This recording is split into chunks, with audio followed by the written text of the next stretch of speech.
1994, while the rest of the world was obsessively watching a white Bronco speed down the California freeway, for the first time ever in my life, I was falling in love. I was 21 years old, and I had just graduated from the University of Illinois. I was going to spend that summer, as I had the previous 2 summers, as a camp counselor at a Christian Reformed church camp in the south suburbs of Chicago. This camp employed college students from all over the Midwest, and our #1 goal working there was to teach kids about Jesus. This was also the time of my life when I began to be painfully aware of my sexuality. My dating experiences had been very limited, and I left most dates thinking, boys just don't like me. And I didn't consider until I almost graduated that maybe I didn't like them. So I went into the summer with a mix of tremendous joy at the opportunity to grow my faith as a camp counselor, and the devastating reality that I felt at the time that I might be gay. Can I be a Jesus-loving homosexual? This was my question. I mean, I was pretty sure God loved me. It was the Christians I wasn't so sure about.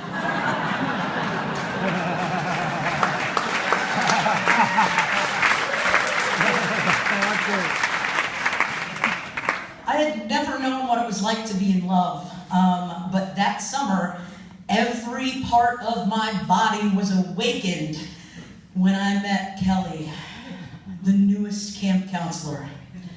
Kelly was a tall, blonde, beautiful Iowa farm girl. Everyone was in love with her.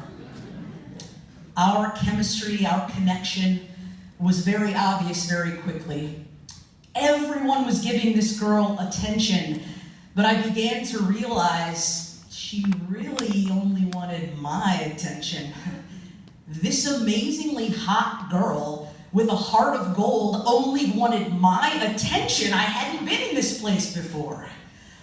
We began spending all of our time together late at night, talking and laughing, getting to know each other, and she would tell me about her conservative Christian parents and all of the horrible first dates she went on with every boy in her high school youth group.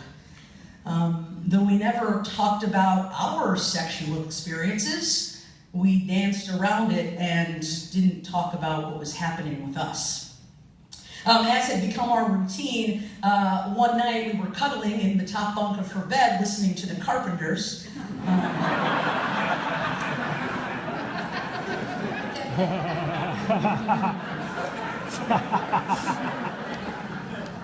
And I flipped over on my stomach, and immediately she began rubbing my back.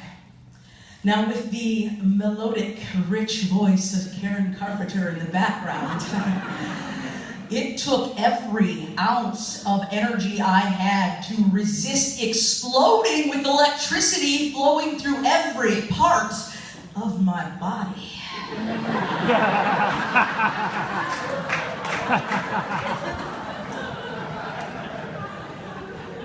The next thing I knew, my shirt was lifted up in the back, and I thought, well, this didn't happen on purpose, so I reached down and pulled my shirt back down. Moments later, my shirt went up again, and this time I felt a soft, gentle kiss on the small of my back. With my face turned away from her, immediately my eyes opened wide, and I began to panic, thinking, what is she doing? What are we doing? What does God think we're doing? So I quickly turned and I made eye contact with her, and her ocean blue eyes were locked on mine. Neither of us knew what to say, and we stared at each other for an eternity. She eventually broke that silence with a smile, and then she slowly leaned in and kissed my lips very gently.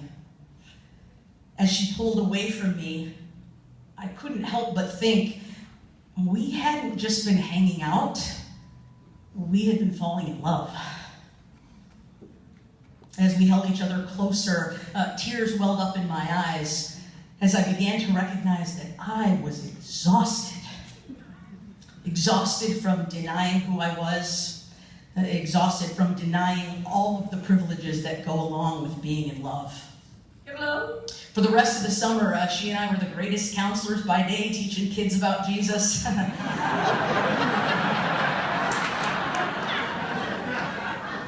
And then at night we'd sleep together. Now, various definitions of the word sleep together come to mind, and many nights we did. A beautiful thing, holding on to the person that you love. Most nights, however, not so much. In the summer of 1994, while the rest of the world was obsessing over a white Bronco speeding down the California freeway, for the first time in my life, I was falling in love. Thank you.